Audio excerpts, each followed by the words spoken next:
August 13 വിശുദ്ധ John ബർക്കുമൻസിന്റെ തിരുനാൾ. അൽത്താര ബാലന്മാരുടെ സ്വർഗീയ മധ്യസ്ഥനാണ് വിശുദ്ധ ജോൺ ബർക്കുമൻസ്. 1599 ബെൽജിയത്തിലാണ് ജോൺ ജനിച്ചത്. ചെറുപ്പത്തിൽ തന്നെ ഒരു പുരോഹിതനാകുക എന്നതായിരുന്നു ജോണിന്റെ ആഗ്രഹം.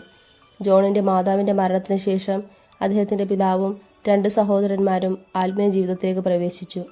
1615 ജോൺ അവിടെ പുതുതായി ആരംഭിച്ച ജെസ്യൂട്ട് സഭക്കാരുടെ കോളേജിൽ ചേർന്നു.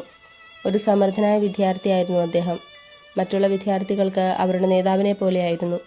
1616 ജോൺ മാലൻസിലെ ജെസ്യൂട്ട് സഭയിൽ നോവിഷ്യേറ്റായി ചേരുകയും ഫാദർ ആൻഡ്രോയിൻ സുക്കറ്റ് എന്ന ആത്മീയ പിതാവിന്റെ കീഴിൽ സേവനം ചെയ്യുകയും ചെയ്തു. വിശുദ്ധ കുർബാനയോടും ദൈവമാതാവിനോടും വളരെ അഗാധമായ ഭക്തിയായിരുന്നു വിശുദ്ധൻ കാത്തു സൂക്ഷിച്ചിരുന്നത്.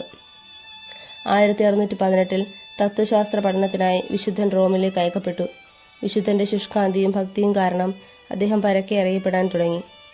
1619 ആയപ്പോഴേക്കും റോമിലെ കഠിനമായ ചൂട് വിശുദ്ധന്റെ ആരോഗ്യത്തെ ബാധിച്ചു തുടങ്ങി. ക്രമേണ വിശുദ്ധന്റെ ആരോഗ്യം ക്ഷയിച്ചു. അവസാനം 1621 ഓഗസ്റ്റ് 13 തന്റെ 22ാമത്തെ വയസ്സിൽ വിശുദ്ധ ജോൺ ബർക്കുമൻസ് സമാധാനപൂർണമായി കർത്താവിൽ അന്ത്യനിദ്ര പ്രാപിച്ചു.